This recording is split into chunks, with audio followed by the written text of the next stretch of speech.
सभी मसीही भाई बहनों को यीशु के नाम में शालोम। Praise the Lord. जय मसीह की श्री और प्रभु यीशु में आपका भाई जेम्स आप सभी का इस बाइबल अध्ययन कार्यक्रम में बहुत बहुत स्वागत करते हैं, बहुत बहुत धन्यवाद करते हैं।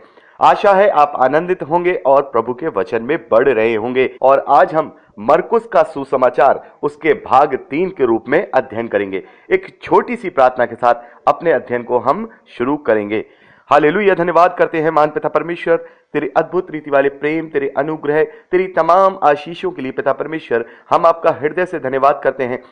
हे महान पिता परमेश्वर, हम प्रार्थना करते हैं और धन्यवाद करते हैं इस बाइबल अध्ययन कार्यक्रम के लिए जो आपने हमारे जीवन में दिया ताकि हम आपके वचन को सीख पाएं और आपके ग्रहण योग्य बन पाएं। हे महान पिता परमेश्वर, इन सारी व्यवस्थाओं को जो इस बाइबल अध्ययन कार्यक्रम की हैं हम आपके जोरावर, आपके स्ट्रांग हाथों में सौंपते हैं ताकि आप हमारी अगुवाई कीजिए, हमारा मार्गदर्शन कीजिए, ताकि आपकी इच्छा हमारे जीवनों में प्रबल हो सके।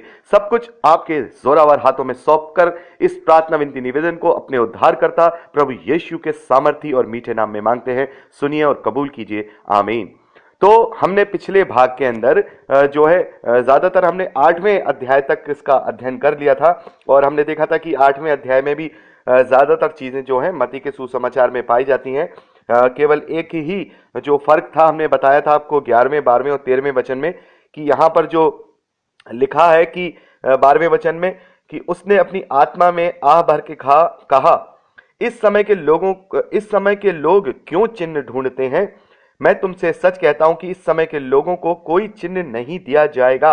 और वह उन्हें छोड़कर फिर नाव पर चढ़ गया। लेकिन इसी पैसेज को जब हम मत्ती के सुसमाचार 16वें अध्याय उसके पहले वचन से लेकर 4थे वचन तक पढ़ते हैं तो वहां पर हम देखते हैं कि योना नबी के चिन्ह को छोड़ और कोई चिन्ह नहीं दिया जाएगा। वो बात वहां पर जो है एक हम देखते हैं ये वर्ड बढ़ा हुआ है। तो जैसा मैंने आपको पहले की जो रिकॉर्डिंग में भी बताया था कि ये जो मरकुस का सुसमाचार है ये शिक्षाओं पे बेस्ड नहीं है, बल्कि प्रभु यीशु मसीह की सेवकाई और उसके आश्चर्य कर्मों को ध्यान में रखते हुए बनाया गया है। इसमें ज्यादातर शिक्षाओं को एम्फेसिस नहीं दिया गया क्योंकि उस वक्त उनका जो पर्पस था सुसमाचार को फैलाना था, प्रभु की शिक्षाओं को बाद में सिखाना। उनका ये सोचना था कि पहले प्रभु पर विश्वास लाया जाए, उसके बाद जब वो विश्वास में आ जाएं तो उनको फिर उसकी आज्ञा, जैसे कि प्रभु ने भी मत्ती के सुसमाचार में ये कहा कि पहले तुम जाति जाति के लोगों को चेला बनाओ, फिर उन्हें बपतिस्मा दो, फिर उन्हें वो सारी शिक्षाएं जो मैंने तुम्हें दी हैं वो मानना सिखाओ। यानी 3 स्टेप में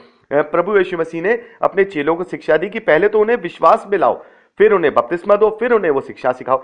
तो यहां पर जो मरकुस का सुसमाचार लिखने का जो पर्पस था वो यही था कि पहले लोगों को सुसमाचार सुनाया जाए, प्रभु की दिव्य चीजों को बताया जाए, उसकी जो परमेश्वर होने का जो क्लेम है और जो उसका पिता और पुत्र का जो उसका जो दावा है कि मैं पुत्र हूं, इकलौता पुत्र हूं और मैं ही वो मसीहा हूं, इस दावे को लोगों को सुनाया जाए ताकि वो विश्वास में आ सके। इसलिए यहां पर ये वर्ड जो है नहीं आया, क्योंकि फिर योना की बात यहां पे लिखते तो लोग पूछते ही योना कौन है। योना के विषय में फिर मरकुस को वहां पर वो जो सुसमाचार सुनने वाले हैं उनको सारे डिस्क्राइब करना होता। तो एक छोटा सा एक जो सुसमाचार था यहाँ 16 अध्याय का यहाँ पर जो है मरकुस के द्वारा लिखा गया ताकि लोग प्रभु की दिव्य बातों को, दिव्य मतलब उसकी जो मिरेकल्स हैं, उसकी जो जैसे अननेचुरल जिसे बोलते हैं कि आपका मेरे पास वर्ड नहीं आ रहा है, जैसे हिंदी में अलौकिक कहते हैं, कि उसकी अलौकिक चीजों को वहां पर दिखाया गया कि कैसे अलौकिक तरीके से उसने जो है बड़े ही मिरेकली उसने सारी चीजें की हैं। तो इसलिए यहां पर दिया गया। तो 8वां अध्याय हमने कर ही लिया था कि सारी बातें मत्ती के सुसमाचार में पाई जाती हैं।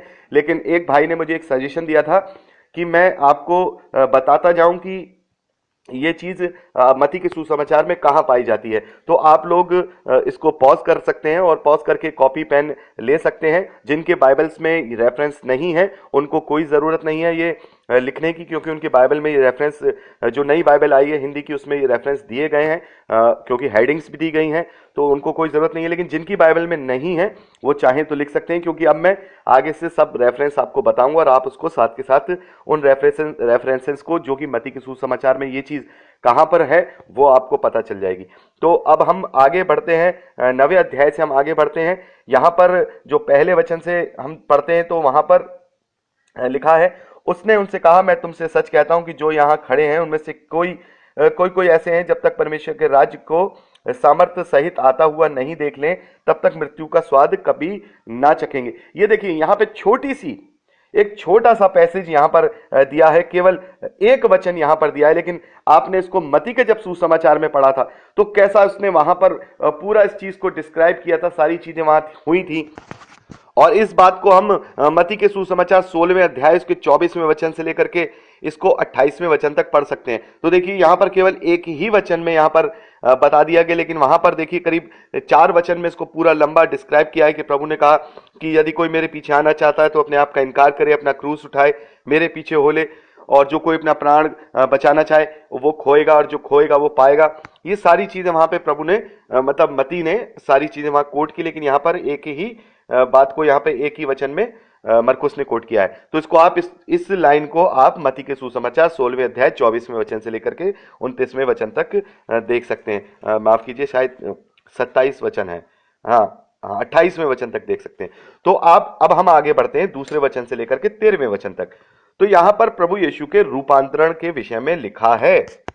तो यहां पर इस बात को भी हम मती के सुसमाचार उसके 17वें अध्याय उसके पहले वचन से लेकर 13वें वचन तक हम इसको पढ़ चुके हैं कि कैसे प्रभु यीशु मसीह ने अपने रूपांतरण यानी अपने स्वर्गीय रूप को मूसा और आपके एलिया के साथ वहां पर 3 चेलों ने उसे वहां देखा। पतरस, याकूब और यूहन्ना ने प्रभु यीशु मसीह के इस रूपांतरण को देखा था। ये चीजें हम पढ़ चुके हैं। और हमने जो एलिया के विषय में जो हमने बात की थी कि जो प्रभु यीशु मसीह से उन्होंने कहा कि एलिया का आना अवश्य है, इस विषय में भी हम जो है मती के सुसमाचार में पढ़ चुके हैं, इसको देख चुके हैं कि कैसे एलिया नबी प्रभु यीशु मसीह से पहले जो है यूहन्ना बपतिस्मा देने वाले के रूप में उसकी आत्मा और सामर्थ्य में होकर के आए और वहां पे रहे। और उसके बाद प्रभु यीशु मसीह ने यह भी कहा कि वो अवश्य आएंगे, यानी कि जो पूर्ण रूप से जो एलिया आएंगे वो प्रभु के दोबारा लौट के आने से पहले एलिया नबी आएंगे और जो सब कुछ सुधारेंगे। मलाकी की जो भविष्यवाणी है, मलाकी की पुस्तक 4 अध्याय उसके 5वें और 6ठे वचन में जो भविष्यवाणी है वो जरूर से जरूर पूरी होगी, यीशु मसीह ने जो कही है। और ये सारी चीजें हम मती के सुसमाचार उसके 17वें अध्याय उसके 11वें वचन, ये पहले वचन से लेकर 13वें वचन तक देखते हैं। और उसके बाद जब हम 14वें वचन से आगे बढ़ते हैं और 14वें वचन से लेकर के 29वें वचन तक पढ़ते हैं, तो ये बात भी जो दुष्ट आत्मा से जो ग्रस्त बच्चा है, बालक है, उसको चंगा करने की जो बात है, ये भी हम मती के सुसमाचार उसके 17वें अध्याय उसके 14वें वचन से आगे 21वें वचन तक पढ़ लेते हैं। और ये हम पढ़ चुके हैं। और जैसा मैंने आपको बताया यहाँ कार्यों को ज्यादा बल दिया गया है, तो इसको और थोड़ा डिस्क्राइब के साथ उसके कार्यों को यहाँ पर लिखा है। तो आप चाहें तो उसको अच्छे से डिटेल से पढ़ सकते हैं। इसकी शिक्षाओं के विषय में हम मती के सुसमाचार में डिस्क्राइब कर चुके हैं। ये फिर 30वें वचन से लेकर के 32वें वचन तक देखते हैं, जहां पर प्रभु यीशु मसीह ने अपनी जो भविष्यवाणी की है अपने जी उठने के विषय में, अपने क्रूसिफिकेशन के विषय में, जो कि मती के ही सुसमाचार और इसके 17वें वचन उसके 22वें और 23वें वचन में हमने इसको पढ़ा हुआ है कि वहां प्रभु ने अपने विषय में भविष्यवाणी की थी। और उसने कहा था कि मनुष्य का पुत्र मनुष्यों के हाथ में पकड़वा जाएगा और वे उसे मार डालेंगे और वह मरने के 3 दिन बाद जी उठेगा। तो ये सारी भविष्यवाणियां प्रभु यीशु मसीह, जैसे हमने मती के सुसमाचार में पढ़ा, अपने चेलों को पहले ही अपने विषय में सब कुछ बातें बताते थे और इन बातों का भी हम अध्ययन अच्छे से कर चुके हैं। और जब हम आगे बढ़ते हैं इसके 33वें वचन से लेकर के जब हम इसको 37वें वचन तक देखते हैं, यहाँ सबसे बड़ा कौन, यहाँ पर हम मेरी बाइबल में हेडिंग है सबसे बड़ा कौन।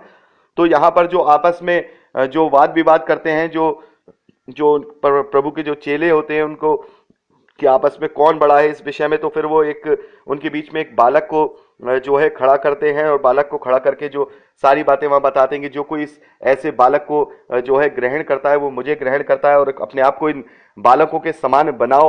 और ये बात मैं आपको बहुत ही अच्छी तरह से आपको मती के सुसमाचार में जब हमने अध्ययन किया था उसका 18वां अध्याय उसके पहले वचन से लेकर 5वें वचन तक हमने जब इसका अध्ययन किया था, बहुत अच्छे तरीके से मैंने आपको समझाया था कि प्रभु यीशु मसीह चाहते हैं कि जैसे बालकों का कोमल मन होता है, बालकों की जो क्वालिटीज होती हैं, उसी प्रकार से हम अपने मनों को शुद्ध कर लें, अपने मन को पूरी तरह से बालकों के समान कर लें। जैसे बालक अपने माता पिता के अधीन होता है, वैसे ही हम पवित्र आत्मा के अधीन रहें और अपने आप को सुरक्षित महसूस करें। जैसे एक बालक अपने माता पिता के साथ अपने आप को सुरक्षित महसूस करता है, वैसे ही हम परमेश्वर के वचन में अपने आप को सुरक्षित महसूस करें और निर्भय जीवन जिए। जैसे एक बालक निर्भय और बेफिक्री के जीवन जीता है, वैसे ही हम परमेश्वर को अपना पिता मानकर, स्वर्गीय पिता जान करके अपना जीवन निर्भय और बिल्कुल बेफिक्री वाला जिए। ये सारी चीजें मैं बहुत अच्छे से आपको डिस्क्राइब कर चुका हूं कि मत्ती का सुसमाचार 18वां अध्याय उसके पहले और पहले वचन से लेकर के 5वें वचन तक ये बात जो यहाँ मरकुस में लिखी है 33वें वचन से लेकर 37वें वचन तक हम उसे अच्छे से वहां पढ़ चुके हैं। और अब यहां पर जो हम देखते हैं 38वें वचन से लेकर के जो 41वें वचन तक जो लिखा है, ये बात हमने जो है मत्ती के सुसमाचार में नहीं पढ़ी थी। तो यहां पर जो है हम इसको पढ़ेंगे और कोशिश करेंगे इसको डिस्क्राइब करें। तब यहां पर हम देखते हैं, तब यूहन्ना ने उससे कहा यानी प्रभु यीशु से कहा, हे गुरु, हमने एक मनुष्य को तेरे नाम से दुष्ट आत्माओं को निकालते देखा और हम उसे मना करने लगे क्योंकि वह हमारे पीछे नहीं हो लेता था। यीशु ने कहा उसको मत मना करो, क्योंकि ऐसा कोई नहीं जो मेरे नाम से सामर्थ का काम करे और जल्दी से मुझे बुरा कह सके, क्योंकि जो हमारे विरोध में नहीं वह हमारी ओर है। और जो कोई एक कटोरा पानी तुम्हें इसलिए पिलाए कि तुम मसीह के हो, तो मैं तुमसे सच कहता हूं कि वह अपना प्रतिफल किसी रीति से ना खोएंगे। तो मेरे प्यारे भाई बहनों, यहां पर जो 3 वचनों में जो बात हुई है कि एक मनुष्य है जो प्रभु के पीछे नहीं है लेकिन फिर भी प्रभु के नाम से दुष्ट आत्माओं को निकाल रहा है, तो मैं चाहूंगा इसको हम अच्छे से डिस्क्राइब करें। तो अभी तो 11 मिनट की ये क्लिपिंग हो गई है, तो हम अगली क्लिपिंग में इस बात को जो है विस्तार से जानने की कोशिश करेंगे कि हम इससे यहाँ क्या शिक्षा ले सकते हैं। तो प्रभु आप सबको बहुत आशीष दे। Praise the Lord. दोस्तों, यदि आपको ये प्रचार पसंद आया है तो प्लीज शेयर जरूर करिए, और अगर आप चाहते हैं कि हमारे और भी वीडियो देखना जो हमने अपलोड किए हैं और जो हम आगे अपलोड करेंगे, तो आप हमारे चैनल को सब्सक्राइब कर लीजिए और वहां बेल आइकन है उसे टच करिए, ताकि जब भी हम नया वीडियो डालें वो नोटिफिकेशन आप तक जरूर पहुंचे। तो दोस्तों, आज के लिए इतना ही। परमेश्वर आपको सुरक्षित रखे, आप आनंदित रहें, परमेश्वर में आशीष पाएं और बढ़ते जाएं, यीशु के सामर्थी नाम में, आमीन। Praise the Lord. जय मसीह की।